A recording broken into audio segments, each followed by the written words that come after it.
los viajeros nórdicos nos encontramos en Reikiavik, en casa de alguien muy importante para este canal, que es Eythor Gudmundsson, ¿right? Yes, hi. Espero que les guste y bienvenidos al Ojo Perdido de Odín con Eythor Gudmundsson. Well, for those who don't know you, can you tell us a bit about yourself? So, I grew up in countryside in Iceland, in the southwest of Iceland, and at that place where I grew up, that was the only printing place in Iceland at that time, 200 years ago, not when I was born though. Grew up and I started working really young. And when I grew up, there was a lot of books about the Icelandic sagas and Vikings and stuff like that. So I was really young when I started to read the old Icelandic sagas.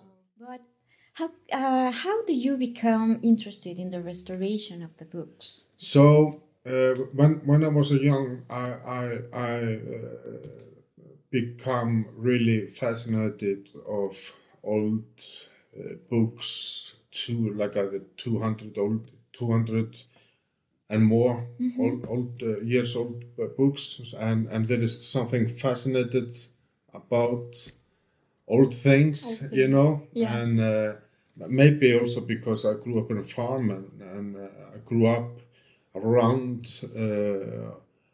people that was much older than me and much older than my father. Actually, people that some of them believed in the old Norse gods and stuff like that. So, but for like 7 years ago, I started to collect old books and mainly Icelandic books. I have a lot of books from other countries as well, though. And but when I got my first book, it was not so old for me. It was like a 250 years old, maybe. Yeah. So, but I thought it was like a kind of useless to just take this old book that has been living through the centuries and just put it on a shelf and let it keep collecting dust there. So, and it was kind of useless for me. So I thought I have to do something more. So I started thinking about how I can preserve the book. So I went through YouTube and a lot of books and talked to specialists in restoration and that's how I learned how to restore the books. Wow!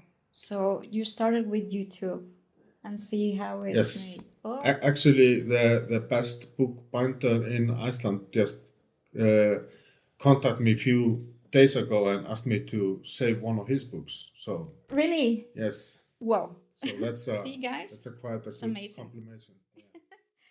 Was there any particular story or book that especially influences you? Today. Well, there is. When I was a young kid, there was two old Icelandic sagas that I loved. There was the saga of Grettir the Strong and Egill Skallagrímsson. Yeah. Famously in the Viking series, the mælti mín móðir og mér skyldi kaupa. Yeah. So, but today it's more like what fascinates me are the manuscripts that I'm finding and restoring.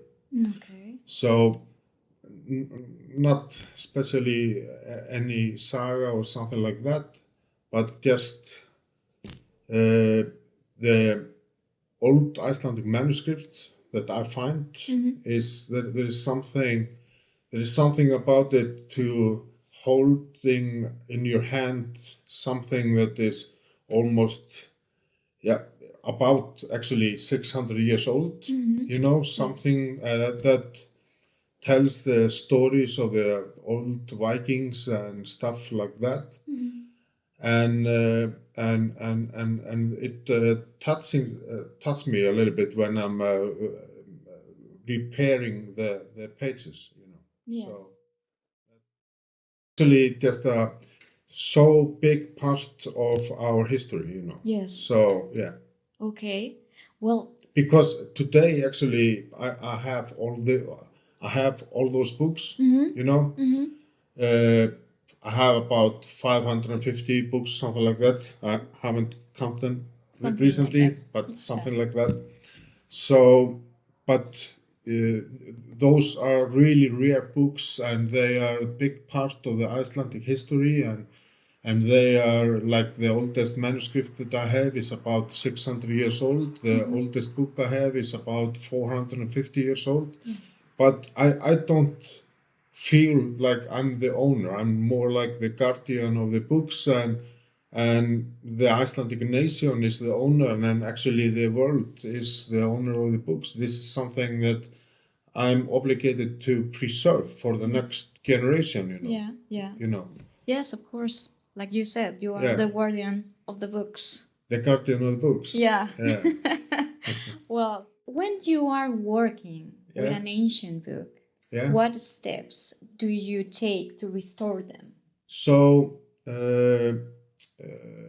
many books, because, you know, you try to do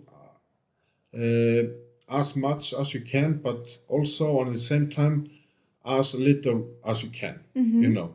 But many books actually you don't need to restore. Yeah. You know, so if you can see, okay, there is no reason to do anything, you don't do anything. Yeah. So, but many of my books are actually in a bad shape when I get them. So then I have to take them apart page by page and put them in a water. And wash the page again and again and again, and after that I put them aside and dry them, and then I press them, and then I restore the pages with a special paper, restoring paper, and then I bind them again in the original book cover. Which is often just a skin of some sheep or lamb. How long do you take to have this restoration? How long does it take? Time? Yeah.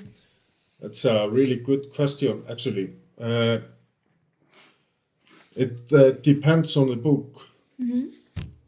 Like for example, this book here, which is a old Icelandic Bible from 1841. Yeah. It took me. This book actually was so bad that the guy who actually his job is selling old Icelandic books. He was going to throw it away. Really? Yes. Wow. So it took me like 7 hours a day for like 7 days to restore this book. Whoa, 7 hours. Yes. This is a Bible that was printed in Viðey. Wow. And the Bible from Viðey was printed in like 2,000 copies, something like that. Yeah. And I have 7 of them. Wow. And this is a really special book. It's amazing. Yeah. It's amazing. Could be. What has been the most challenging or fascinating book that you restored? Maybe that one? No, that's there is a small book that I have. I can show you. You want me to Just pick it up now? Yeah, of course.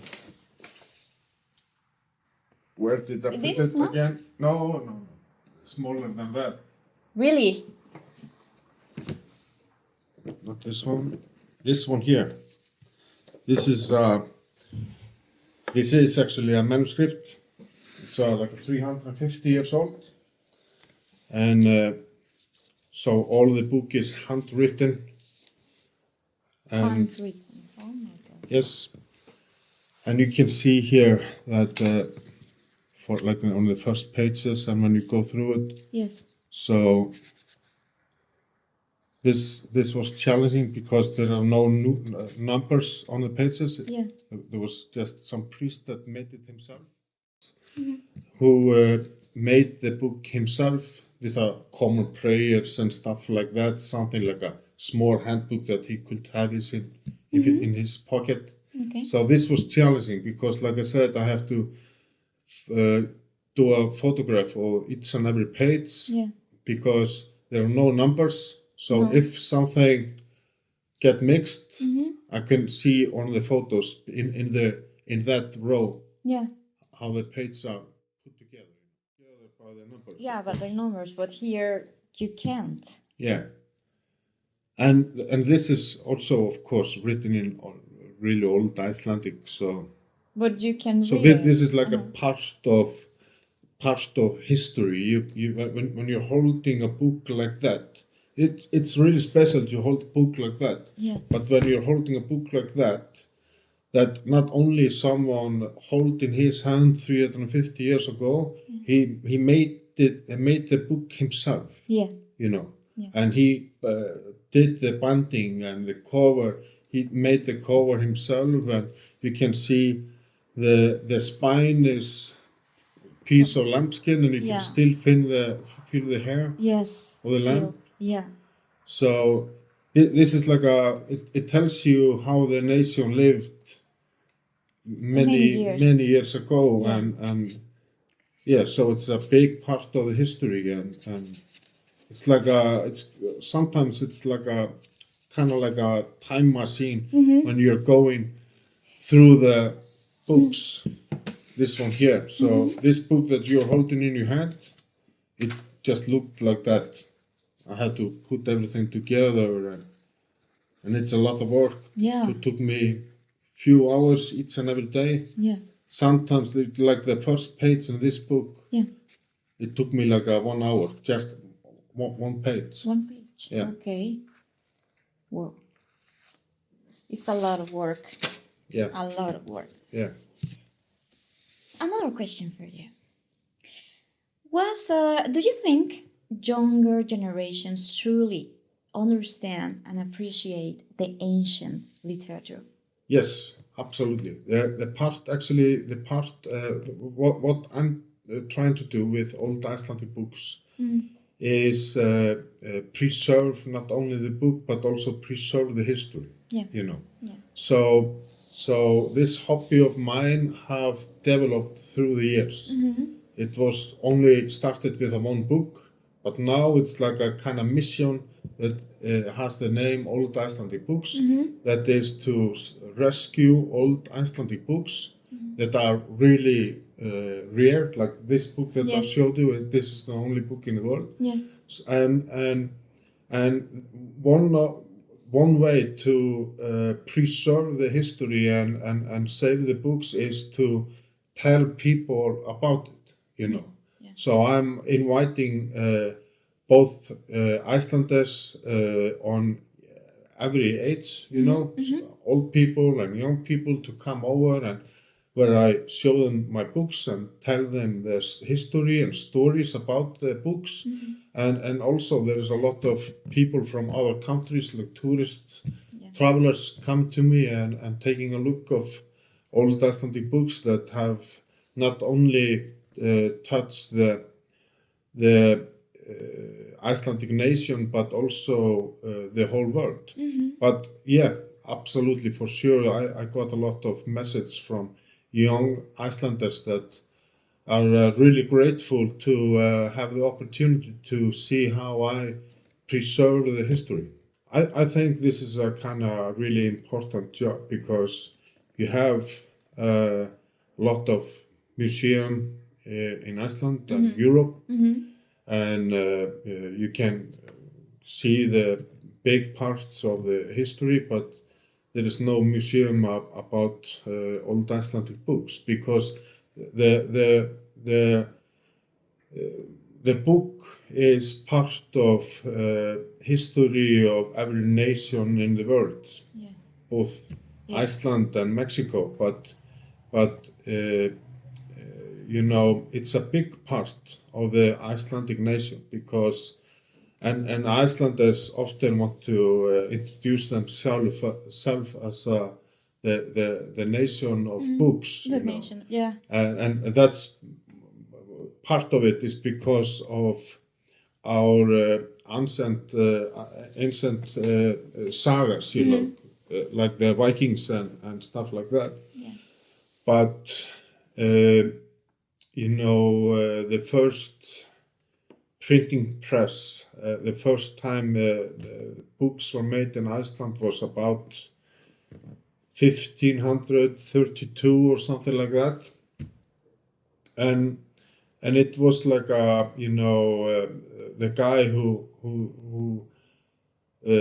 brought the printing press over to Iceland for the main Europe. He had to have a lot of enthusiasm inside himself, because it's a hard job to go over the ocean, Atlantic Ocean, and to the main Europe and to Denmark or Germany, and then go and find the manufactory and learn to use the printing press, and then go to probably Holland and Belgium to get the paper and buy the paper there, and then go back over the open ocean all the way to Iceland and take then those heavy machines and put them on horses and also all the paper and just hope it's not going to rain on the way to the, Yeah. If there are any recent book that you think should be preserved for the future? Like a recent book, like a book from the 20th century or something like that. Yeah. Absolutely, there is a lot of stories and sagas that are made in the 20th century that we should preserve, of course. There is a lot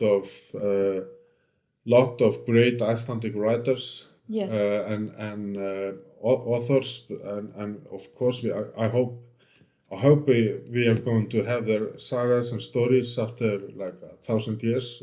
Yeah. But there is no one book.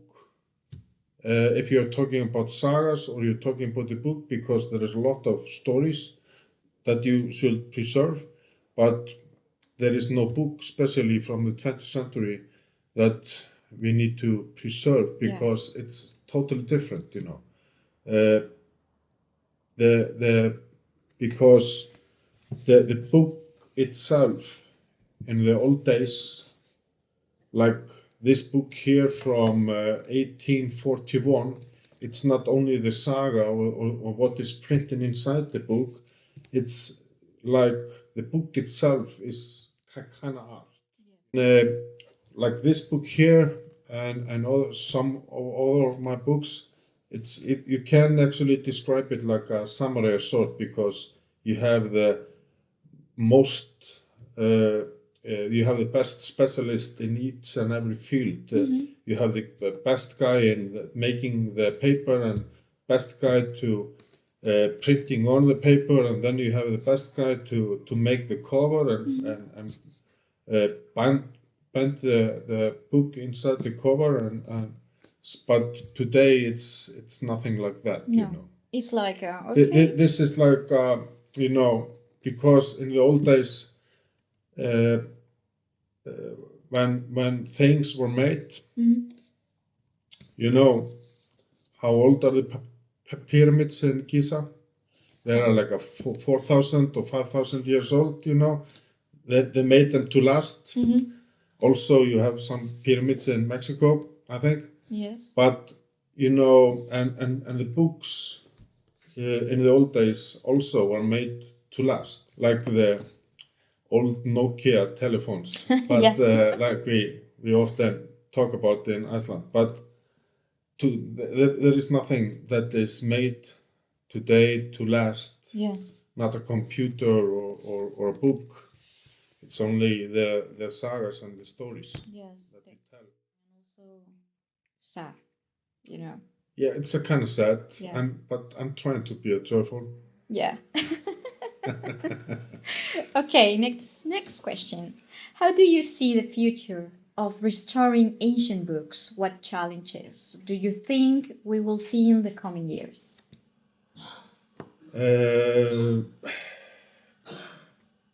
In coming years, Yeah. no, I'm pretty sure I'm not sure. I think it's going to be similar for the last years, Yeah. you know. But the thing is, when I'm restoring a book, it's not just about restoring a book. Sometimes it's also about what you find in the book. Yes. Because many times I find inside the books I find old Icelandic manuscripts and other stuff, and something that is really important. Sometimes I actually feel like I'm kind of Indiana Jones, you know, finding the Holy Grail or something. Yes. And but no, I can't see that some special challenges or obstacles in the recent years now.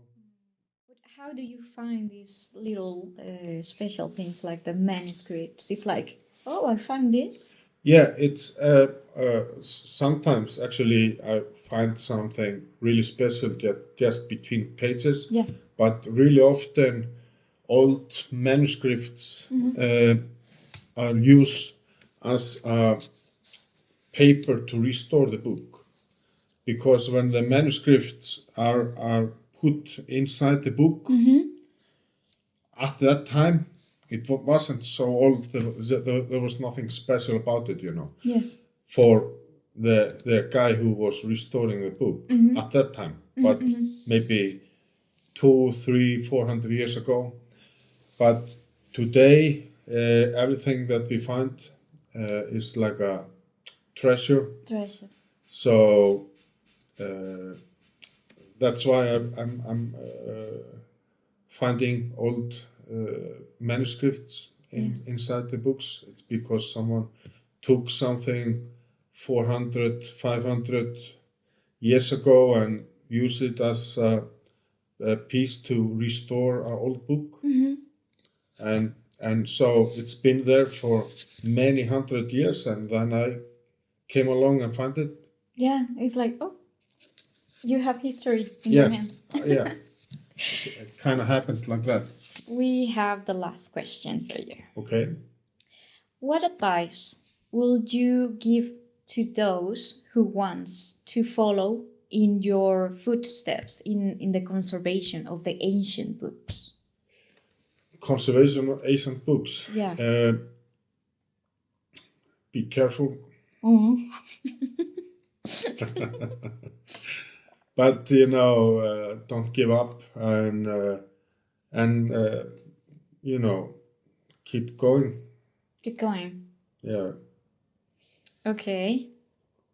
And also be willing to learn, and because I have done a lot of research, reading through a lot of books and talking to a lot of people for advice and stuff like that. But through each hour and every day and every week and month and year, you get a little bit better. Yeah. Yeah. So it's keep going, guys. You can do it. Yeah, of course. Okay. Well, just and enjoy what you're doing. Yeah. Because if you're enjoying what you're doing, it's not a work. No. It's a passion. It's a passion. Yes. Yeah. So keep your passion. Absolutely. Perfect. So thank you so much. Yeah, you're welcome. Tack. You're welcome. De nada.